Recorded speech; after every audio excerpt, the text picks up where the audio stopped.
Hey guys, welcome to our channel. இந்த வீடியோவில் நம்மளோட சப்கான்ஷியஸ் மைண்ட் எவ்வளோ பவர்ஃபுல்லானது அப்படின்னு தெரிஞ்சுக்கலாம்.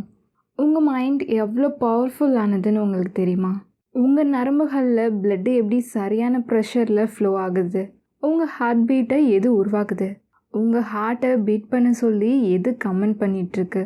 உங்கள் பாடி டெம்பரேச்சரை எது மெயின்டைன் பண்ணுது? ஒவ்வொரு செகண்டும் உங்கள் செல்லில் நடக்கிற விஷயங்களை எது கண்ட்ரோல் பண்ணுது? இது எல்லாத்துக்கும் காரணம் என்னென்னு தெரியுமா? உங்களோட சப்கான்ஷியஸ் மைண்ட் தான். நீங்களாக இருக்கிறதுக்கான பவர் ஹவுஸ் தான் இந்த சப்கான்ஷியஸ் மைண்ட். ஈவன் நீங்கள் வளர்க்குற டாக்குக்கு கூட இந்த சப்கான்ஷியஸ் மைண்ட் இருக்குது. சப்கான்ஷியஸ் மைண்ட் இவ்வளோ விஷயங்களை பண்ணுதான்னு நீங்கள் ஆச்சரியப்படலாம். பட் இந்த எல்லாத்தையும் பண்ணுற சப்கான்ஷியஸ் மைண்டால் ஒரு விஷயத்தை மட்டும் பண்ண முடியாது. இந்த விஷயம் உங்களை நல்ல விஷயங்களை அட்ராக்ட் பண்ண ஹெல்ப் பண்ணலாம், ஆர் உங்கள் ஹெல்த்தை பாதிக்கலாம். அப்படி சப்கான்ஷியஸ் மைண்டால் பண்ண முடியாத அந்த விஷயம் என்னென்னு யோசிக்கிறீங்களா? சப்கான்ஷியஸ் மைண்டால் ரியல் ஈவெண்ட்டை கண்டுபிடிக்க முடியாது. ரொம்பவே கிரேசியாக இருக்குல்ல? பட் உண்மைதாங்க. நம்மளோட சப்கான்ஷியஸ் மைண்டால் எது ரியல் ஈவெண்ட்டுன்னு கண்டுபிடிக்க முடியாது. இப்போ உங்களுக்கு தூக்கத்தில் ஒரு கெட்ட கனவு வருதுன்னா என்ன பண்ணுவீங்க? திடீர்னு தூக்கத்தில் இருந்து முழிச்சிடுவீங்க. ஹார்ட் பீட் அதிகமாக இருக்கும், வேர்த்து கொட்டும், ரொம்ப பதட்டமாக இருப்பீங்க இல்லையா? கெட்ட கனவு உங்கள் மைண்டில் தான் உருவாச்சு. ரியலாக அந்த மாதிரி டேஞ்சர் எதுவுமே நடக்கலை. பட் உங்கள் சப்கான்ஷியஸ் மைண்டுக்கு அது தெரியாது. அந்த கெட்ட கனவு என்னமோ உங்கள் லைஃப்பில் ரியலாகவே நடந்த மாதிரி ரியாக்ட் பண்ணுவீங்க. இதுக்கு காரணம் நம்மளோட சப்கான்ஷியஸ் மைண்ட் அது ரியலாகவே நடந்த மாதிரி நம்புது. இது டீட்டெயிலாக நீங்கள் தெரிஞ்சுக்கிறதுக்கு பிளாசிபோ எஃபெக்ட் ஹெல்ப் பண்ணும். குரூப் ஏ, குரூப் பின்னு 2 செட் ஆஃப் பீப்புள் இருக்காங்க. Group A and B 2 side உள்ளவங்களுக்கும் ஒரே மாதிரியான இல்னஸ் தான் இருக்குது. குரூப் ஏல உள்ளவங்களுக்கு அந்த நோய்க்கான ஸ்பெசிஃபிக்கான மெடிசினை கொடுத்துருக்காங்க. அதாவது அந்த நோயை க்யூர் பண்ணக்கூடிய மெடிசினை கொடுத்துருக்காங்க. குரூப் பியில் உள்ளவங்களுக்கு டேப்லெட் மாதிரியான ஒரு ஸ்வீட்டை கொடுத்துருக்காங்க. இது அந்த நோய்க்கான மெடிசின்னு அவங்கள நம்ப வச்சு கொடுத்துருக்காங்க. ஃபியூ டேஸில் 2 குரூப் ஆஃப் பீப்புளும் க்யூர் ஆகிட்டாங்க. அதாவது ரியல் மெடிசின் எடுத்தவங்களும் ரியல் மெடிசின் எடுக்காதவங்களும் க்யூர் ஆகிட்டாங்க. இதுக்கு காரணம் நம்மளோட சப்கான்ஷியஸ் மைண்டு தான். குரூப் பியில் உள்ளவங்க அது அவங்களோட இல்னஸை க்யூர் பண்ணுறதுக்கான மெடிசின்னு நம்பி சாப்பிட்ருக்காங்க. ஸோ அந்த சப்கான்ஷியஸ் மைண்டு தான் அவங்கள க்யூர் பண்ணியிருக்கு. இன்னொரு உதாரணம் கூட பார்க்கலாம். New England Journal of Medicine ஒரு ஸ்டடி பண்ணியிருக்காங்க. மூட்டு பிரச்சனை உள்ள 2 குரூப் ஆஃப் பீப்புளை வச்சு ஸ்டடி பண்ணியிருக்காங்க. குரூப் ஏக்கு அவங்க மூட்டு பிரச்சனையை சரி பண்ணக்கூடிய ரியலான சர்ஜரி பண்ணியிருக்காங்க. குரூப் பிக்கு அவங்க ஃபேமிலி மெம்பர்ஸோட பர்மிஷனோட ஃபேக் சர்ஜரி பண்ணியிருக்காங்க. ரியல் சர்ஜரி மாதிரியே அவங்கள நம்ப வச்சுருக்காங்க. 2 குரூப் கிட்டேயும் சர்ஜரி சக்ஸஸ்ன்னு ரிப்போர்ட் பண்ணிட்டாங்க. அவங்களும் கொஞ்ச நாள்லேயே க்யூர் ஆகிட்டாங்க. இந்த எஃபெக்ட் தான் பிளாசிபோ எஃபெக்ட். உங்கள் சப்கான்ஷியஸ் மைண்ட் பிலீவ் பண்ணுற விஷயம் அப்படியே நடக்கும். இதுக்கு அப்படியே ஆப்போசிட்டாக இன்னொரு எஃபெக்டும் இருக்குது. அது நம்மள நிறைய பேருக்கு தெரியாது, நம்ம ரியலைஸ் பண்ணியிருக்கவும் மாட்டோம். அந்த எஃபெக்ட் தான் நோசிபோ எஃபெக்ட். இது பிளாசிபோ எஃபெக்ட்டுக்கு அப்படியே ஆப்போசிட்டானது. அதாவது நம்ம மைண்டு இல்னஸை க்யூர் பண்ணாமல் இல்னஸை உருவாக்கும். இந்த எஃபெக்ட் தான் நோசிபோ எஃபெக்ட். உங்களுக்கு புதுசாக ஒரு டிசீஸ் வரப்போகுதுன்னு நீங்கள் பிலீவ் பண்ணிங்கன்னா அந்த டிசீஸ்க்கான சிம்டம்ஸ் உங்களுக்கு நிஜமாகவே உருவாகுது. உங்கள் சப்கான்ஷியஸ் மைண்டில் என்ன நம்புறீங்களோ அது ரியாலிட்டியில் அப்படியே நடக்குது. ஹிப்னாட்டிஸ்ட் அவங்க ஐடியாவை உங்கள் சப்கான்ஷியஸ் மைண்டில் துணிக்கிறாங்க. அவங்க என்ன சொல்கிறாங்களோ அதை அப்படியே நம்ம நம்புகிறோம் அண்ட் எக்ஸ்பீரியன்ஸும் பண்ணுறோம்.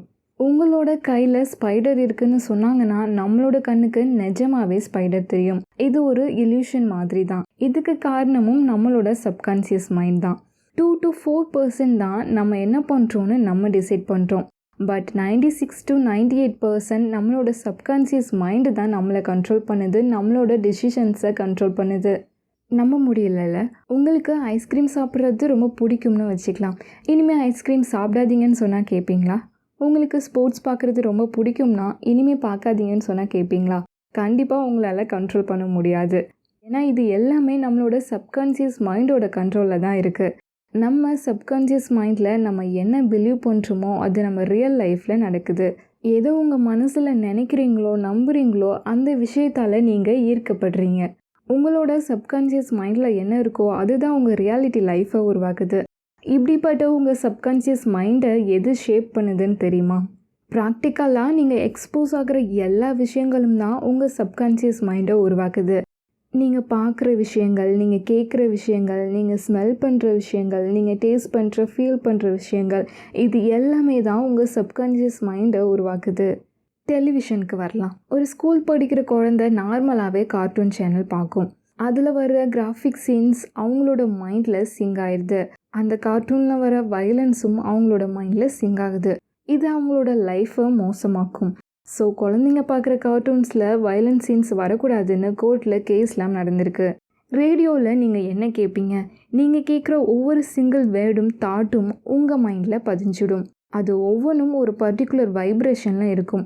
நெகட்டிவ் வேர்ட்ஸ் ஆர் இன்டென்ஷன்ஸ் ஸ்லோவரான வைப்ரேஷனில் இருக்கும். பாசிட்டிவ் வேர்ட்ஸ் ஹையரான வைப்ரேஷனில் இருக்கும். நம்ம கேட்குற சாங்ஸில் வர லைன்ஸ் நம்ம மைண்டில் ஸ்டோர் ஆகும். நம்மளோட தாட்டாக அது மாறும். நம்மளோட தாட் தான் நம்மளை க்ரியேட் பண்ணுது. ஸோ நீங்கள் என்ன மாதிரியான சாங்ஸ் கேட்குறீங்க அப்படின்றதுல கிளியராக இருங்க. மியூசிக் ரொம்ப பியூட்டிஃபுல்லானது தான், பட் உங்கள் ஹெல்த்தில் நெகட்டிவ் இம்பேக்டையும் க்ரியேட் பண்ணலாம். ஸோ பாசிட்டிவான சாங்ஸை கேளுங்க. நம்மளோட மைண்டில் நம்ம கண்டினியூஸாக என்ன விதைக்கிறோம் அப்படின்றதுல கேர்ஃபுல்லாக இருக்கணும். வயலன்ஸ் அதிகம் உள்ள வீடியோ கேம்ஸ் பார்க்கும்போது இந்த கிராஃபிக் சீன்ஸ் நம்ம சப்கான்ஷியஸ் மைண்டில் சிங்க் ஆகி நம்மளோட இம்யூன் சிஸ்டத்தையே வீக் ஆக்குது. நம்ம ஹெல்த்தில் நெகட்டிவ் இம்பேக்டையும் க்ரியேட் பண்ணுது. நீங்கள் மற்றவங்கள பற்றி காசிப் பேசுகிறப்ப, அதாவது புறம் பேசுகிறப்ப என்ன நடக்குதுன்னு நினைக்கிறீங்க? நெகட்டிவ் மெமரியை தான் ஹோல்ட் பண்ணுறீங்க. நீங்கள் மட்டும் நெகட்டிவாக திங்க் பண்ணாமல் மற்றவங்களுக்கும் அந்த நெகட்டிவிட்டியை ஸ்ப்ரெட் பண்ணுறீங்க. உங்கள் மைண்டில் நெகட்டிவ் தாட் இருக்கிறதுனால உங்கள் மைண்டோட பயோகெமிஸ்ட்ரி சேஞ்ச் ஆகி ஸ்ட்ரெஸ் ஹார்மோன்ஸை ரிலீஸ் பண்ணுது. இது உங்கள் இம்யூன் சிஸ்டத்தை ரொம்ப வீக் ஆக்குது. மேலும் உங்கள் ஒயிட் பிளட் செல்ஸோட ஆக்ஷன்ஸை தடுக்குது. இதனால் இன்ஃபெக்ஷன் அதிகமாகுது. நீங்கள் அதிகமாக வெயிட்டும் போடுறீங்க. இது எல்லாமே நீங்கள் காசிப் பண்ணுறதுனாலையும் நெகட்டிவாக திங்க் பண்ணுறதுனாலையும் நடக்குது. ஸோ உங்களை நீங்களே கஷ்டப்படுத்திட்டு காசிப் பண்ணணுமா? யோசிச்சு பாருங்கள். உங்கள் மைண்டில் ஓடுற தாட்ஸ் ரொம்ப முக்கியமானது. ஒரு நாளைக்கு ஆவரேஜாக 60,000 தாட்ஸ் நமக்கு வருது. நம்மளோட தாட்ஸ் தான் நம்மளை உருவாக்குது. ஸோ அந்த தாட்ஸை கேர்ஃபுல்லாக சூஸ் பண்ணுங்கள். மோஸ்ட் பீப்புள் சிச்சுவேஷன் தான் அவங்களோட கவலைக்கு காரணம்னு நினச்சிட்ருப்பாங்க. சிச்சுவேஷன் தான் அவங்க டிப்ரெஷனுக்கு காரணம்னு நினைப்பாங்க. சிச்சுவேஷன் தான் அவங்கள ரொம்ப ஸ்ட்ரெஸ் ஆக்குதுன்னு நினைப்பாங்க. இந்த உலகத்தில் ஸ்ட்ரெஸ்ஸு, டிப்ரெஷன், கவலை இது எல்லாத்தையும் க்ரியேட் பண்ணுறது சிச்சுவேஷன் கிடையாது. அந்த சிச்சுவேஷனில் நம்ம எப்படி ரியாக்ட் பண்ணுறோங்கிறது தான் இது எல்லாத்துக்கும் காரணம். பட் இதை புரிஞ்சுக்கிறது கொஞ்சம் கஷ்டமாக தான் இருக்கும். உதாரணமாக ஸ்கை டைவ் பண்ணுறதை எடுத்துக்கலாம். ஸ்கை டைவ் பண்ணும்போது சில பேர் ரொம்ப எக்ஸைட்டடாக ஃபீல் பண்ணுவாங்க, சிலர் ரொம்ப பதட்டமாக ஃபீல் பண்ணுவாங்க. பட் ரெண்டு பேருக்குமே சிச்சுவேஷன் சேமாக தான் இருக்குது. உங்களோட ரியாக்ஷன் தான் டிஃப்ரெண்ட்டாக இருக்குது. பிகாஸ் சிச்சுவேஷன் யாரையும் கண்ட்ரோல் பண்ணாது. ரியாக்ஷன் தான் எல்லாத்துக்குமே காரணம். நம்ம எப்படி ரியாக்ட் பண்ணுறோங்கிறது தான் முக்கியம். நீங்கள் தான் கவலையை க்ரியேட் பண்ணுறீங்க. உங்களோட ரியாக்ஷன் தான் க்ரியேட் பண்ணுது. சிச்சுவேஷன் எப்பயுமே உங்களை கண்ட்ரோல் பண்ணுறதில்ல. உங்களோட தாட்ஸ் தான் உங்களை கண்ட்ரோல் பண்ணுது. நீங்கள் தான் எல்லாத்தையும் க்ரியேட் பண்ணுறீங்க. நம்மளோட சப்கான்ஷியஸ் மைண்ட் எவ்வளோ பவர்ஃபுல்லானதுன்னு இப்போ உங்களுக்கு தெரிஞ்சிருக்கும். ஸோ உங்களோட தாட்ஸை கேர்ஃபுல்லாக சூஸ் பண்ணுங்கள். இந்த வீடியோ உங்களுக்கு பிடிச்சிருந்தா லைக் பண்ணுங்கள். Body&Soul யூடியூப் சேனலை சப்ஸ்கிரைப் பண்ணுங்கள். நம்ம சேனலில் வரக்கூடிய வீடியோஸை மிஸ் பண்ணாமல் பார்க்குறதுக்கு மறக்காமல் நோட்டிஃபிகேஷன் பெல்லை கிளிக் பண்ணுங்கள்.